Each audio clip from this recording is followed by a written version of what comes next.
Welcome back to FYI, the For Your Institution podcast presented by Mongoose. I'm your host, Gil Rogers, and today we're going to continue some conversations that we had at the recent ELlive conference in San Antonio. I sit down with higher ed leaders from around the country to talk about the things that are on their mind when it comes to technology, integration, data security, and more. Let's listen in. All right, so let's start with an introduction. Who you are, what school you work with. Hi, I'm Sarah Prince, the Director of Recruitment and Admissions at Prince George's Community College in Largo, Maryland. Awesome. And thank you for joining us here today at ELive. I'm excited to have a conversation about what you're seeing from your side of the desk when it comes to student success. A lot of conversations probably happening here at the conference around a lot of topics, whether it be AI, student services, integration, data. What are some of the things at the top of your mind as you've been speaking with colleagues and vendors around the exhibit hall? Yeah, pretty much a lot of what you recently mentioned. I think the biggest thing really is the student engagement piece and getting to a point where we can balance the growing utilization of AI and the value of it. Generative AI is a great thing, but also being able to connect with our students in a really personalized way and getting at some of the key challenges that are facing this unique demographic of students. But also as a community college administrator, I think also working with diverse populations of students at all different age groups that are having similar challenges, but in unique ways. So I think it's a unique thing to be talking to my colleagues about everything from food insecurity to being able to award scholarships to students in a way that we can actually utilize dollars at our institution that sometimes goes untapped because folks aren't aware of it. Yeah. And so what are some of the ways you mentioned generative AI is a good thing? What are some of the ways that you feel like you can use AI to help support those types of efforts, right? Identifying students suffering from food insecurity, finding students who need support in a classroom or need financial assistance, right? There are a lot of ways that we can do that. Are there ways you're already doing it or ways people are talking about it? I think one of the more important things that we're doing is being able to meet the students where they are. I think some of the limitations in higher ed is staffing and competing with some other institutions or other systems that are able to provide service 24/7. And so really having things like an optimized chatbot that can personalize a response to a student based on their experience, their prompts, their navigation on our website. And so I think those things are going to be really effective and really helpful in being able to identify that, but also track that information, but also enable our staff to even more effectively connect in an optimized way to the students, whether it's creating a seamless referral transition without having to wait for someone to respond to an email and all of those things. Proper case management, really it's SEM on steroids, strategic enrollment management on steroids. I like that, SEM on steroids. I'm going to use that when we go to the SEM conference in the fall. So yeah, and I love that you brought up staff, right? Because I think that's a big part of this as well, where we all have the support of the student and the needs of the student at the forefront, but sometimes that can come at the expense of the mental health of our staff, right? And I say it all the time on the podcast that, people don't get into higher ed and work in admissions or enrollment or student affairs because they're in it to make $1 million. They're in it because they're focused on helping make other people's lives better. And that servant leadership element of working in higher ed has pushed a lot of people to the brink. We've had great resignation. We've had challenges with filling staff positions because of all of the overwork, underpaid type of a situation. So do you see technology helping staff and not replacing, but maybe supporting them in unique ways? And if you do, what are some of the ways that you see that happening?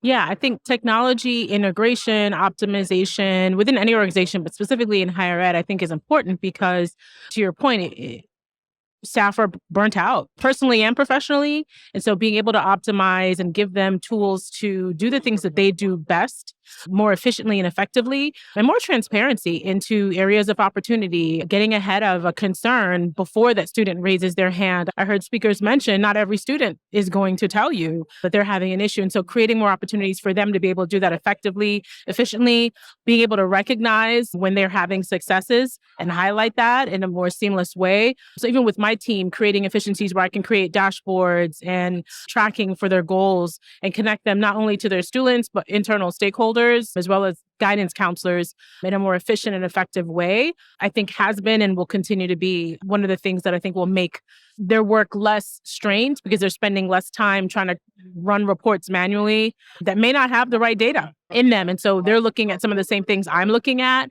but also able to give me feedback. And I can get information from a different lens from staff that are on the ground working directly with the students, as well as look at it from my seat and use both of those aspects, both of those perspectives to make more tactical, in some situations, tactical decisions that are more effective. Yeah. And I love how you mentioned some students aren't going to reach out and tell you when they need something, right? And that's something to go back to what you mentioned before about chatbots and the ability for AI to help identify some of these students. I know a lot of students might not necessarily pick up a phone and call an office and say, hey, I need help, or even email an office and say, hey, I need help. But they get a text message from the institution checking in on what they're working on or checking in on how things are going. They'll respond to that bot with the thumbs up, thumbs down, I need help, I don't need help, because it's a little more anonymized and it feels a little, it removes that barrier of fear of going and asking for help, right? And I think that there's a certain element, that's that level of comfort with technology that this generation of students has that we need to embrace. Would you agree? Yeah, I definitely agree that it creates that, like you said, it anonymizes it, but then it still allows us to track it. It allows them to have an interaction whenever they choose, right? It could be 2 a.m. when they're doing this, right? My staff isn't working at 2 a.m. At least they shouldn't be. They shouldn't be. That's true, because I get some emails and I'm like, what are you doing? But I think the great thing about it is they get the response. Because our younger population, even some of us millennials and those a little bit older as well, we're all in an age of immediate gratification, and so I think that also is helpful too, right? Being able to get the response you need that's accurate, that sends you to the right place based on what it is you're looking for, even if you're not directly asking for that. So being able to track their clicks and certain interactions and make informed decisions about what that means for their success and their trajectory in their program and their class, and kind of give you maybe an early warning or early signal as to what type of student the student will be and what type of needs you can support. Well, and I love how you just mentioned early alert and early signal, because I know that there's data that's shown that a lot of times these early alert systems, they're not perfect when it comes to identifying students who need help, because by the time that student has missed 6 classes and the faculty member flags it in your system, that student's already gone, right? They've already moved on past the point of no return from being able to be supported. But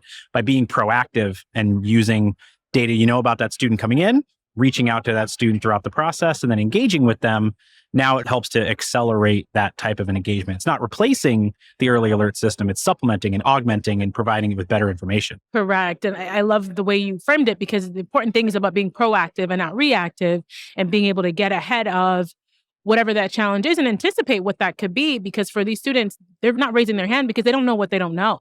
And so I think it's a great way for us to, a lot of what we're doing now at Prince George's Community College, to even integrate our dual enrollment application into the same application, the same CRM as our typical credit application, has been really helpful in being able to get ahead of certain trends that we see from specific high schools, specific student profiles coming from those high schools. And so it's really exciting to see a lot of that kind of unfold as we move forward in how we interact with our school system.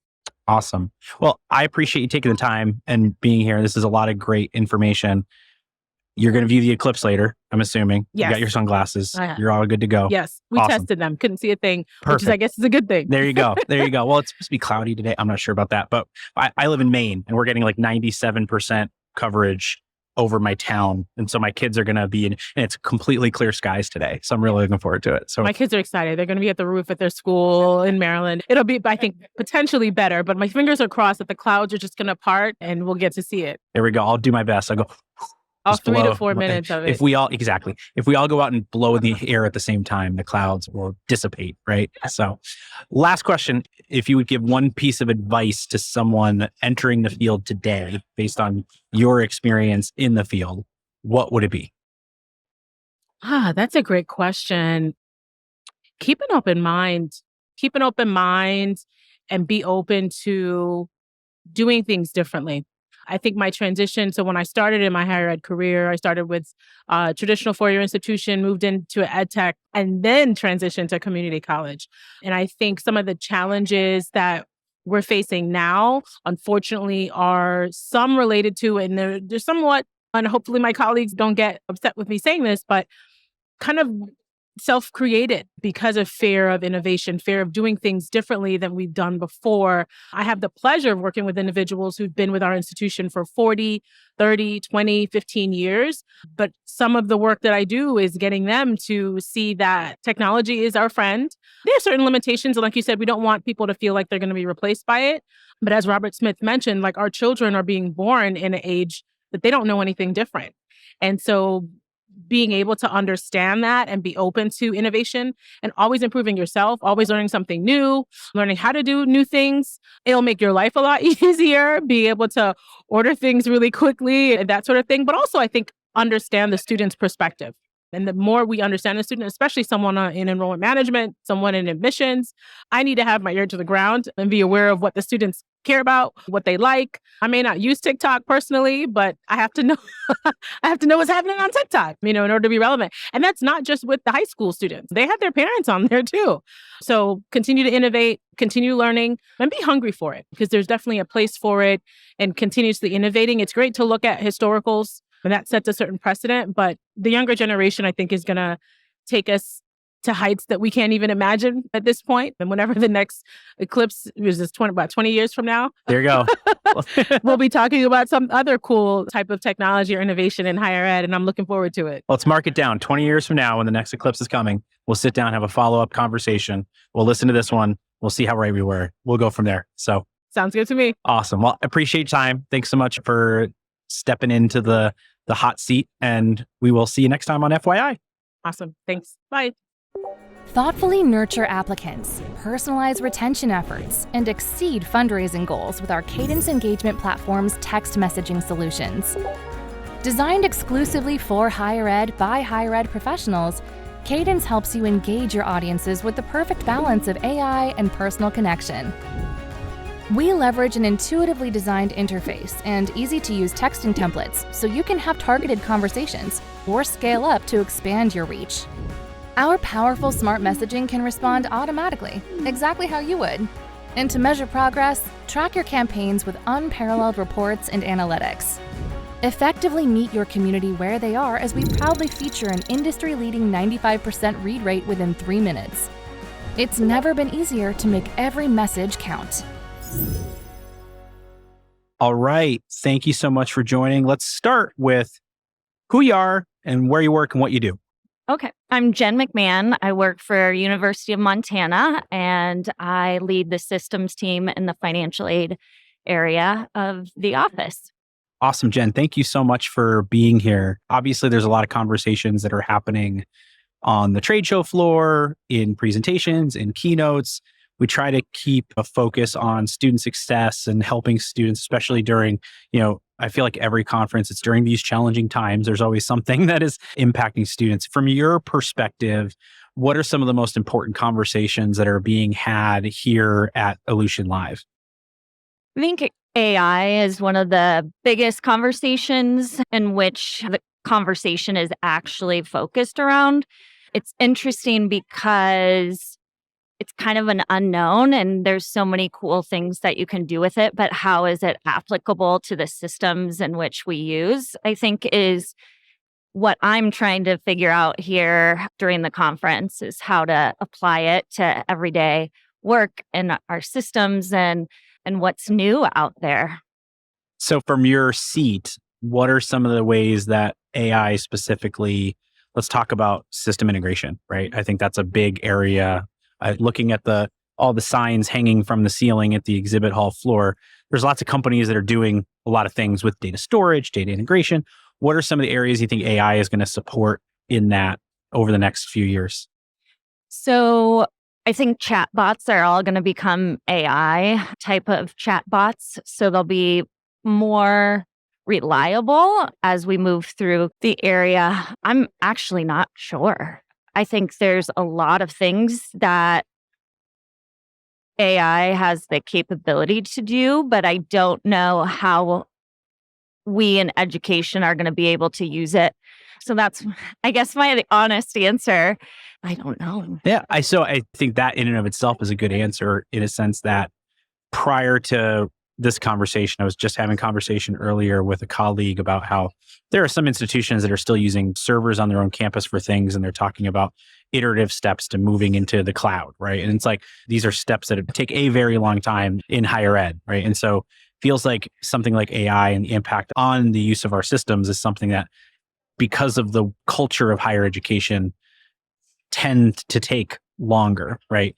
But maybe we look at it from things that are happening today, right? You mentioned chatbots as a big part of it. I think there are probably 12 different providers in the hall, in this side of the hall alone, that have some sort of a chatbot solution. From your perspective, working on financial aid, what are some of the things that you mentioned being a better experience, right? For what do you mean by being better than just a standard chat solution when it comes to supporting students? I don't know about you, but I've never gotten an answer that helps me when I use a chatbot. So every time one pops up, I X out of it. So it drives me a little crazy. And that's not only in the education industry, but for airline industry or whatever. So I think it'll be more helpful. I think that it will access the campus information more so than maybe, hey, give us a refund, what your refund policy is, and then it grabs it from a different university or something like that. So I think it's going to be more streamlined. I also think AI, what I would like to see it do is help us create forms and things. So in the financial aid office, every year we're updating our forms for the new year. And how can we utilize that in a way in which we can mass update, in which we can streamline, and then also maybe have them be downloadable online to do BGLBA compliant and things like that. So that's what I'm looking for here. But I also like even downloading ICERs from the government and things like that. So I work with some other campuses, and every campus that I currently work with is not automated. They're spending 4 hours every morning downloading ICERs and then double checking them and then grabbing feeds from their CRM into their system. So I think I'm hoping AI can help in that area. Yeah, it sounds like the highly manual processes, right? And trying to find ways to eliminate some of those. As you bring up the financial aid, you bring up the ICER data. And I think one of the many conversations I've had over the past few weeks on the podcast have been with people navigating the new FAFSA rollout. So let's do a fun little hindsight exercise. If you could use AI to solve any of the challenges that we've faced this cycle when it comes to the new FAFSA rollout specifically, what are some things that you see? And maybe it's more of like a lessons learned and we can apply moving forward.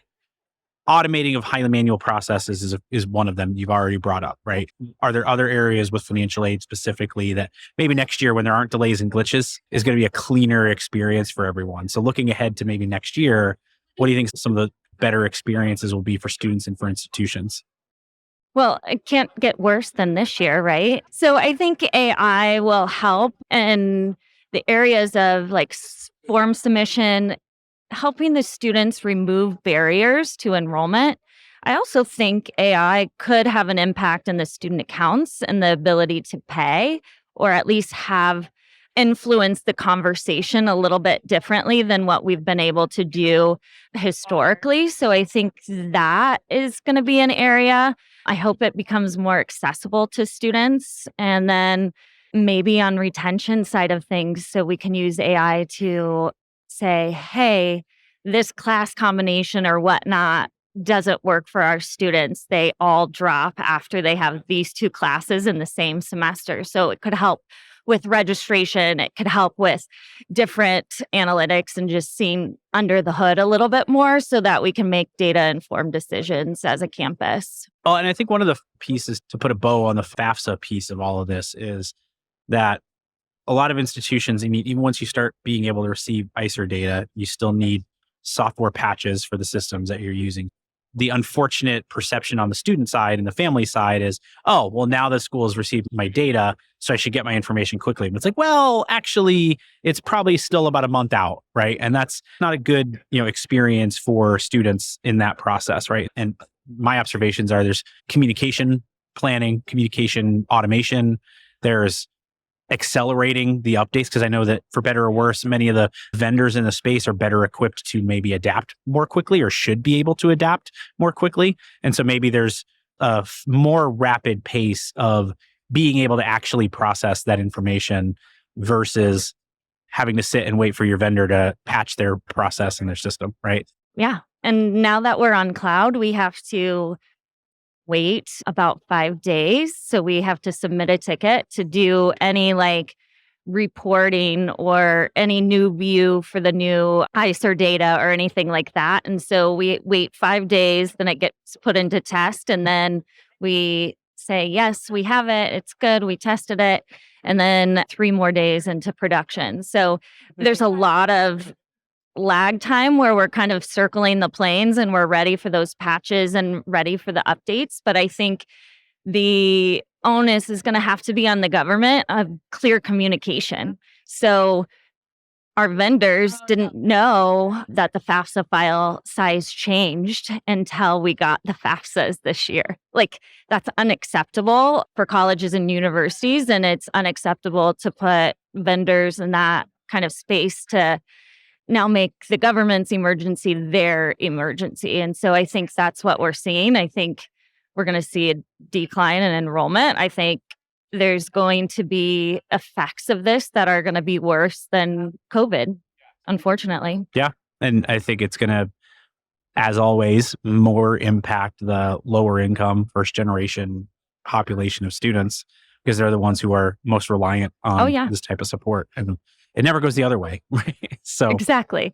Not what they said they wanted, but I think with institutions and the financial aid industry, I think it's a perfect storm. We have all of these longtime financial aid directors leaving the industry and not coming back. And then we don't have that young crop of financial aid people that are experienced and have a passion for it. And so we're in this kind of weird situation on where we're going to have to rely a lot on things like AI, a lot on processing. We have to get those things right in order to serve our students, because we won't have the man or woman power behind that.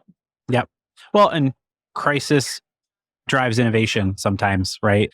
We saw a lot during COVID, right? Yep. And so if there's anything that will make higher ed adapt in a more rapid manner, it's going to be necessity, right? And so just like using chatbots or text messaging or video was an imperative during COVID, I think AI to automate processes is going to be a huge component of this kind of double whammy of glitches and delays in the FAFSA process, plus less people in the profession. Something's got to give somewhere. And for sure. Yeah. So awesome. Well, thank you so much for hopping in the hot seat. Thanks. And we'll see you next time on FYI. Awesome. Thank you. Bye. Grow your student community, help them stay, and encourage giving with Cadence, Higher Ed's premier engagement platform from Mongoose. Designed exclusively for higher ed by higher ed professionals, Cadence helps you engage your audiences with the perfect balance of AI and personal connection. Talk to students, parents, and alumni on their time and how they want. Empower your staff with integrated text and chat inboxes that gather all conversations in one place. Reach out to learn more about how our best-in-class service, support, and integrations have helped colleges and universities like yours have smarter conversations. From text to chat, make every message count. And we'll just start with an introduction, your name and where you're from. Hi, I'm Asia Haney from Huston-Tillotson University in Austin, Texas. Awesome. Thank you so much for taking the time to stop in and join us. I know it's a very busy conference with a lot of crazy conversations. I guess from your perspective, well, first of all, what is your role? What do you do? And what brings you to Ellucian? So I am the former director of recruitment and admission. And recently I've had the opportunity to serve as the director of marketing for our institution. And what brings us to the Ellucian conference here in San Antonio is we are the newest members to the Ellucian family. And we've signed a contract as of April 1st, and we will be utilizing the colleague platform. So that is why we are here. A team of about 20 plus are excited to learn all things Ellucian and implement it campus-wide. Awesome. Fantastic. And so obviously you spent a little bit of time in the exhibit hall. You've been in some sessions. What are some of the top topics of conversation that you've been hearing about as you've been going through the conference? Some of the top topics that we have been discussing in our sessions as well as throughout the exhibit hall, of course, has been AI. Generative AI and how we can utilize it in our communication, but in our everyday workflow and processing. One of the things that I think all of our team members are really excited about is how we can utilize AI technology to expedite our processing, our communication, but most importantly, spending time with our customers, which are our students. So that has been very helpful and solutions to a lot of our manual processes. I think one of the things that's been interesting about the narrative around AI is that a year ago it was, oh, AI is coming for our jobs and it's going to replace everybody. And that's changed rather rapidly, right? I feel like there's been a lot of positive sentiment, to use an AI term, sentiment analysis, right? There's a lot of positive sentiment when it comes to the use of AI to support everything you just mentioned, right? Better communication with students, reduction of redundant processes to open up time for working with students. So I think from your perspective, having worked in recruitment, working in marketing, what are some of the use cases that you see and hope to see to better the resources for your staff and for your job? Absolutely. So reporting is something big that we rely on, data-driven decisions. So having that information in real time whenever I, supervisor, vice president, president may need the information to make informed decisions with our strategic plan. I believe the use of technology and AI is going to allow us to just be better stewards of our communication, but most importantly, be better stewards of getting the customer from A to Z. We talk about starting from application to graduation and doing those things in real time. I learned yesterday that students can inquire about the institution and register for classes in 4 easy steps. If we can do that and students have access to that without having to call, pick up the phone, making sure that they just know what they're responsible for, it's going to save us a lot of time. We're going to be able to impact a lot more students, impact a lot more families as well. I remember a colleague of mine years ago talking about they were going through a CRM implementation, right? And the CRM implementation was, the first thing they did before they talked about any of the features, any of the technology, anything was, let's map the student journey from the moment, almost the moment they're born, right? The moment that they are looking for college all the way through when they're getting ready to make that major gift to put their name on a building from their retirement fund, right? And so what are all the steps? What are all the systems and the processes that go along the way? And now there's this whole other layer of the different platforms that are used to communicate with these students. And back then, this is dating myself because of gray hair and the gray beard, their texting wasn't part of that plan, right? And websites were there, but live chat wasn't part of that plan. And so what we've done is we've just propagated and added, additional communication channels, but the work of the people hasn't changed. The work of the people is to support students throughout that process. And so thinking about that from we talk about making the experience of the student better and also freeing up staff time. I'd love for you to kind of talk about how you feel that leveraging technology is going to really support your people side of this and how it's going to, we hear about great resignation. We hear about mental health. We hear about all the challenges of our staff. What are some of the things that you hope to see over the next 6 months to a year, 2 years, when it comes to generative AI and the use of technology to support the people-facing people on your team? Absolutely. I think that's a good point. The process for our students hasn't changed much. Send an application, send in a transcript, submit your test scores, we'll be able to admit you. Granted, they have to do a few more steps to get the financial aid and so forth, but internally, in order to meet those students where they are, in order to persuade them, because they have a lot more options now, and just to make sure that they are aware of what the process is and better understand the institution has increased, I would say, for universities.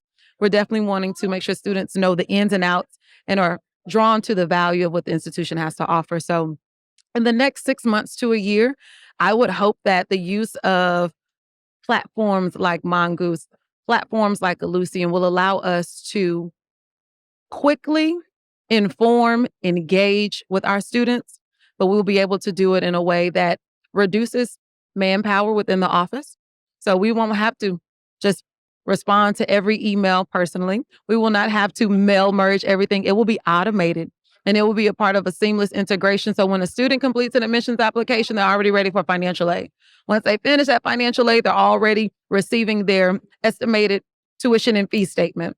And then they're ready to register. So I would hope that with the systems that we will be implementing or integrating into our campus, that from A to Z internally, we will have better communication to move the student along, but we will all be able to utilize one centralized platform to get our students there. Awesome. Yeah. And I think that's when we think about the student perspective, right? And being able to navigate each step of the process, that's the recruitment side, right? And what's many institutions, you go from your admissions recruitment system to a student success platform and retention and financial aid platforms. And then ideally in a perfect world scenario, that data eventually makes it into a alumni platform. And the challenge that I think a lot of institutions have had over the past 15 years or so, or 20 years or so, is that while these systems are great in a vacuum, if they don't talk to each other and you're not able to maintain the certain level of service that a student has expected at each phase of their interaction with the institution, something is going to drop off. And I go back to years ago, the process has always been admissions hold their hand through everything. They support them, they guide them. And then once they're on campus, it's like the faculty member is telling them tough luck. They have a hard time registering for classes. They don't know what the next steps are. And we've seen improvements there. And we know that the better we support our current students, the better impact it's going to have on persistence and retention. But there's got to be, especially with all this data from all these sources and all these platforms, a way to maintain a consistent touch point, consistent flow throughout the process. So I guess final question is, from a student support perspective, what do you see as the best opportunity, short-term and long-term, to really achieve that vision? Best opportunity to achieve that goal is to be proactive in our communication instead of reactive.